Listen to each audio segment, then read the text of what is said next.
এখন যে কাজটা করব গাইস, আমাদের রানওয়েটার আমাদের এখন ডেস্টিনেশন দেখব এবং আপনাদেরকে বলবো, দেন কিন্তু আমরা এখান থেকে চলে যাব। ওকে, একটা ভিডিও ক্লিপ করব নাকি? আচ্ছা, পরে করতেছি।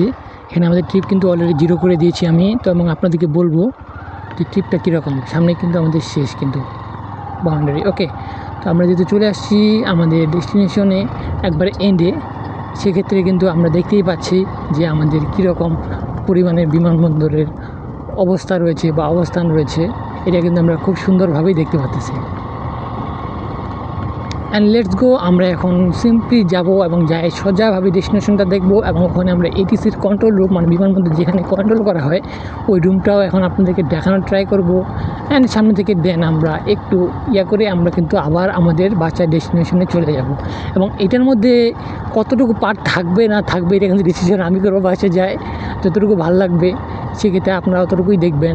ওকে, তো লেটস গো গাইস, আমাদের অলরেডি কিন্তু 0.3 কিলোমিটার কিন্তু আমরা চলে আসলাম আমাদের জায়গা থেকে। অ্যান্ড আমরা একবারে সোজা পর্যন্ত আমরা যাই, দেখব যে আমাদের কী পরিমাণ জায়গা আমাদের লাগে বা বিমানের একটা সাধারণ জায়গা প্রয়োজন হয়ে থাকে। ওকে, তো এই জায়গাটাতে কিন্তু আমরা বিমানবন্দর রানিং করলে কিন্তু আমরা কিন্তু খুব সহজেই কিন্তু যে কোনো দেশে যেতে পারবো, পাসপোর্ট ভিসা করা থাকলে। তা না থাকলেও আমাদের ক্যাপিটাল ঢাকাতে কিন্তু যেতে আমাদের খুব কম সময় লাগবে, যেহেতু নিজের ইয়াতেই থাকবে। ওকে, ঠাকুরগাঁও বিমানবন্দরটা যদি হয়, চালু হয়। এবং এই রাস্তাগুলো আপনারা দেখতে পাচ্ছেন যে বিমানবন্দরের কী অবস্থা। এখন কিন্তু এটা কিন্তু বিমানের ল্যান্ডিং বা ইয়ার জন্য কিন্তু একবারে উপযুক্ত নয় বললে একবারে নয়। ওকে, করাই যাবে না, সেক্ষেত্রে বড় ধরনের একটা দুর্ঘটনা হতে পারে। ওকে, এই জায়গাটা এমন অবস্থা, এটা কিন্তু ফুললি কাজ করতে লাগবে। এগুলো লেনগুলো সবগুলো আবার রিপেয়ার করতে লাগবে। আশেপাশের দেখতে পাচ্ছেন মানুষজন কী করতেছে, দেখতে পাচ্ছেন কাজ করতেছে। এবং জেসিবি দেখতে পাচ্ছেন থেকে বিমানের কিন্তু আউটলুকটা মেবি ঠিক করা হচ্ছে, যে রানওয়ের পাশের যে সাইডের বিমানবন্দর যতটুকু পরিমাণে জায়গা রয়েছে তার অবশিষ্ট অংশ দেখতে পাচ্ছেন এভাবে দেওয়াল দেওয়া হচ্ছে, জেসিবি দিয়ে কাজ করানো হচ্ছে। ওকে, তার মানে বলা যায় যে বিমানবন্দরের কাজ চলতেছে। ওকে, আস্তে আস্তে চলতেছে, বাট চলতেছে। একদিন না একদিন তো কাজ মানে হবেই বলতে গেলে, যেহেতু বিমানবন্দরের জায়গা রয়েছে, রয়েছে, সেক্ষেত্রে একদিন না একদিন এটাকে অন করতেই লাগবে, চালু করতেই লাগবে আমাদের। ওকে, বা সরকারকে করতেই লাগবে। অলরাইট, বাট একটু সময় লাগবে। এটাই আমাদের লোকেশন, কিন্তু আমরা কিন্তু ফুললি 1 কিলোমিটারের মতো চলে আসছি, 0.9 কিলোমিটার আমাদের ওই ডেস্টিনেশন থেকে। এই ফুললি 1 কিলোমিটার কিন্তু অলরেডি হয়ে গেছে। আরও কিন্তু সামনে দেখতে পাচ্ছেন কতটুকু জায়গা রয়েছে একটা বিমানবন্দরের জন্য। তো এই জায়গায় কী করবো আমরা? এই জায়গায় কি বিমানবন্দরে এখানে একটা সেলফি নিব নাকি, বা আমাদের একটা ভিডিও করব নাকি অফ করে? ওকে, ওইটা করি। আমাদের তো কিলোমিটার তো আর অফ হবে না, ওইটা আমরা এমনিও বুঝতে পারবো, অমনিও বুঝতে পারবো। জাস্ট আমরা এই জায়গায় ব্রেক দিয়ে একটা এমনি শ্যুট করি, আমরা সেলফি নিই, ঠিক আছে? এই তো আপনারা হয়তো দেখিয়ে ফেললেন আমাকে। ওকে, তো আমাদের এই জায়গায় লুক, আমার সেট আপ ফুললি, এবং আমরা ঠাকুরা বিমানবন্দরের সাথে আছে আমাদের বাইক, এবং আপনাদের যেটা দেখাতে যাচ্ছিলাম তো 1.1 কিমি। ওকে, লেটস গো। আমরা সিম্পলি যাব আমাদের এটিসি টাওয়ারে। তো এখন পর্যন্ত কিন্তু 1.1 কিলোমিটার হয়েছে।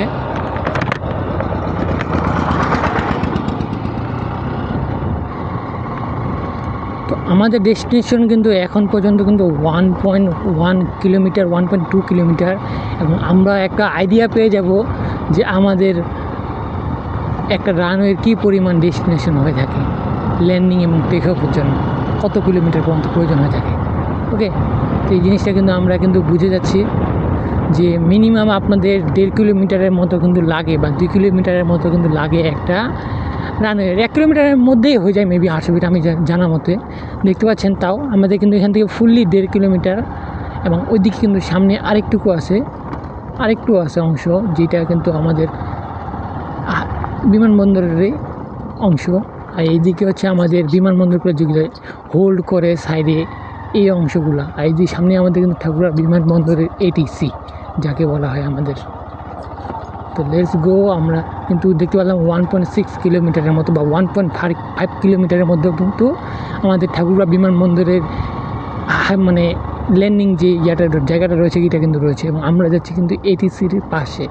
দেখতে পাচ্ছেন এটা কিন্তু অফিস, আগেকার সময়ে স্বাধীন বাংলাদেশ এখানে লেখা হয়েছে। দেখতে পাচ্ছেন ঠাকুরগাঁও বিমানবন্দর। ওকে, সব জিনিসটা কিন্তু এখানে সব কিছু সুন্দরভাবে দেওয়া রয়েছে। অ্যান্ড আমরা যেটা করব, এই জায়গায় আরও 1-2টা আমরা সেলফি নেব, দেন আমরা আমাদের ডেস্টিনেশন মানে বাসার উদ্দেশ্যে রওনা দিব। Let's go guys. অলরাইট, তো আমাদের সময় কমপ্লিট, আমাদের ঘোরাফেরা বা এটিসি আপনাদেরকে সব কিছু কিন্তু দেখানো কমপ্লিট হয়ে গেছে। ওকে, সামনে আমাদের সব কিছু কিন্তু ঘোরা কমপ্লিট অ্যান্ড আমরা এখন যাব আমাদের বাসায়, মানে আমাদের ডেস্টিনেশন। দেখতে পাচ্ছেন এই জায়গায় আমাদের বিমানবন্দর যেটা স্থগিত রয়েছে, সংরক্ষিত এলাকা ঠাকুরগাঁও বিমানবন্দর। ওকে, তো লেটস গো। এখন আমরা যাচ্ছি আমাদের ডেস্টিনেশন মানে বাসায় উদ্দেশ্যে রওনা দিচ্ছি। অ্যান্ড আপনাদেরকে সব কিছুই কিন্তু জানানোর ট্রাই করলাম যে কী অবস্থা, কতটুকু রয়েছে আমাদের বিমানবন্দরের এলাকা বা সাধারণত থাকে। তো সব কিছুই কিন্তু জানানো আপনাদের কমপ্লিট অ্যান্ড আমরা যাচ্ছি এখন আমাদের বাসায়। Let's go guys.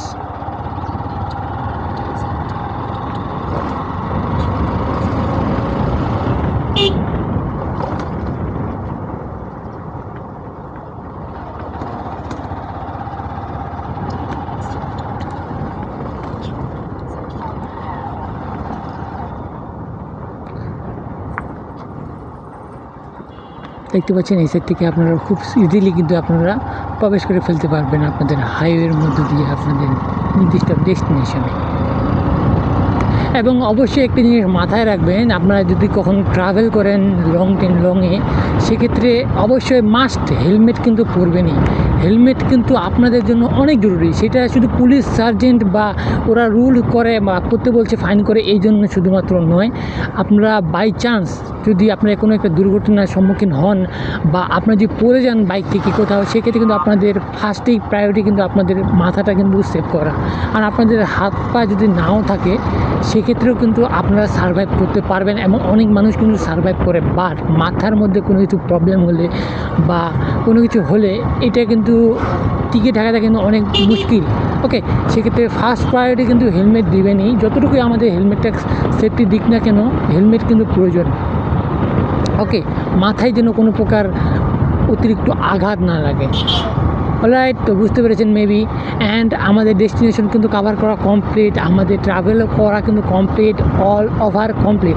অ্যান্ড আমি ট্রাভেল করতে পারতেছি না বা ভিডিও দিতে পারতেছি না, এর কিছু রিজন বলি। ফার্স্ট অফ অল, আমি পরীক্ষা দিচ্ছি, আমার এক্সাম চলতেছে। আমি স্টুডেন্ট, আপনাদের মধ্যে যারা জানেন না বা যারা নতুন ভিডিও দেখতেছে, তো আমি স্টুডেন্ট।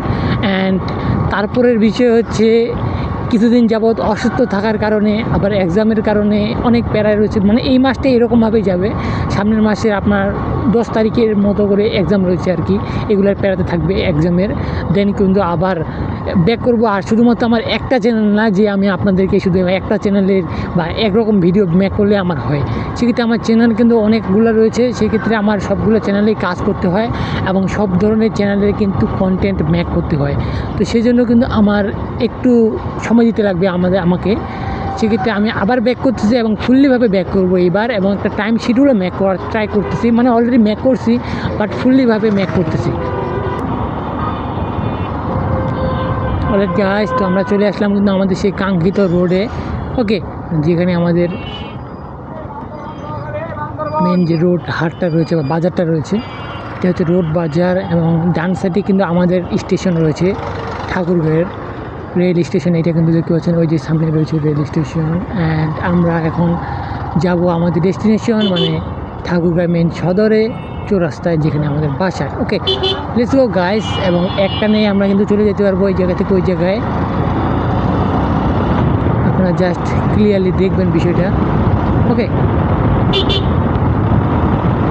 এবং ভিউগুলো দেখবেন, ভিউগুলো এনজয় করবেন। আমার ভিডিওতে আপনারা ভিউগুলোই বেশি দেখতে পাবেন। ওকে, আমি বলবো বাট আমি ওইভাবে ব্লগ করি না, বাট সময় পাই না। আজকে একটু মনে করলাম যে আপনাদেরকে কয়েকদিন ধরে কিছু ভিডিও মেক করা যায় না বা দেওয়া হয় না, সেই জন্যই আজকে কিন্তু বের হলাম সময় করেই। যদিও কালকে আবার এক্সাম রয়েছে, এই জিনিসটা মাথায় রাখবেন। এগুলোর ফাঁকে ফাঁকে কিন্তু আমি আসতাম। ওকে, যাই হোক, জাস্ট এনজয় দ্য ভিউজ। আমার এই ভিউগুলো যে এত পরিমাণ ভালো লাগতেছে, আমি বেশ কিছুদিন পরে আসতেছি, 3-4 মাস বা 5 মাস পরে আসতেছি এইদিকে, বাট অনেক বেশি ভালো লাগতেছে এই ভিউগুলো। আর বর্ষাকালে তো এমনি ভিউগুলো ভালোই হয়, যে কোনো গাছপালা বা যে কোনো প্রকৃতিরই হোক না কেন। ওকে, তো আমরা কিন্তু শুভ নদীর ওপর দিয়ে কাভার করলাম অ্যান্ড আমরা কিন্তু আমাদের ডেস্টিনেশনেই যাচ্ছি।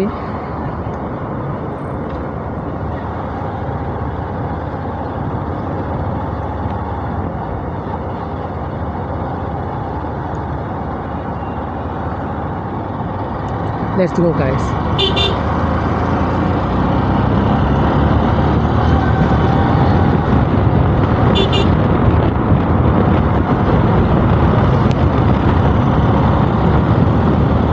আমার স্পিড কিন্তু 70-র আশেপাশে। ওকে, অ্যান্ড আমি কিন্তু যথেষ্ট কেয়ারফুলি চালানোর ট্রাই করতেছি, কারণ আমার সামনে কোনো প্রকার বাইক নেই বা এই ধরনের কিছু নেই দেখতে পাচ্ছি। তাও কিন্তু পশু পাখি মানে ছাগল দৌড়াদৌড়ি করতেছে। এই জিনিসগুলোর জন্য কিন্তু অনেক সময় অনেক বড় ধরনের দুর্ঘটনা হয়। আপনি ক্লিয়ারলি চালাবেন বা রাস্তায় ছোটো বাচ্চা বা প্রচুর মানে ছাগল এরকম কিছু যদি মানে দৌড় দিয়ে আপনার চাকার সামনে, সেক্ষেত্রে কিন্তু আপনি কন্ট্রোল হারে ফেলবেন আপনার গাড়ির উপর থেকে এবং কিন্তু স্লিপ কাটবে গাড়ি। বেসিক্যালি প্রবলেম এইটাই। অ্যান্ড বাইকে যদিও তাড়াতাড়ি যে কোনো ডেস্টিনেশন কভার করা যায়, বাট বাইকে কিন্তু এই যে অতিরিক্ত গতির কারণে কন্ট্রোল না করার ফলে কিন্তু সবচেয়ে বেশি দুর্ঘটনার শিকার হতে হয় এই বাইকেই। ওকে,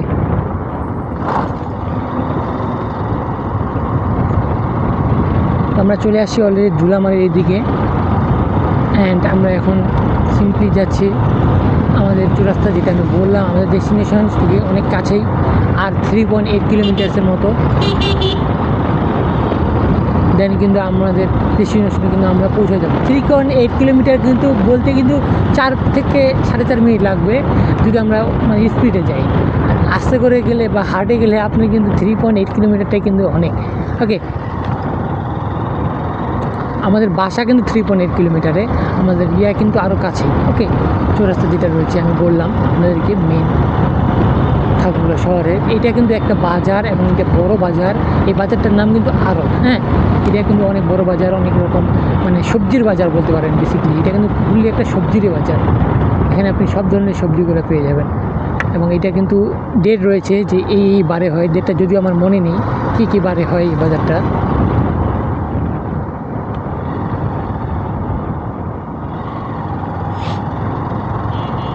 বাট স্টিল এটা কিন্তু অনেক সেফ একটা জিনিস।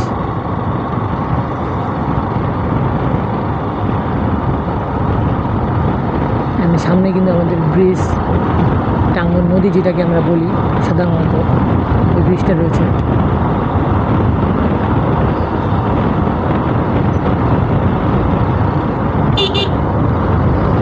অ্যান্ড আপনারা হাইওয়ে গেলে কিন্তু সব কিছু কিন্তু রাখবেন, আপনার গাড়ির কাগজ বা A to Z, সেক্ষেত্রে কিন্তু আপনাদের প্রবলেম হবে না। অ্যান্ড বর্তমানে কিন্তু অনেক সময় কিন্তু সেনাবাহিনীর সামনেও কিন্তু একটা গাড়ি ছিল, পিছনের দিকে আমার দেখলেন, আমি ওভারটেক করে আসলাম, আপনারা যদি লক্ষ্য করে থাকবেন। এদের অনেক সময় কিন্তু অনেক জায়গাতে কিন্তু বসে, ওকে, সেনাবাহিনী, সেক্ষেত্রে কিন্তু আপনাদের অনেক ধরনের প্রবলেম হতে পারে।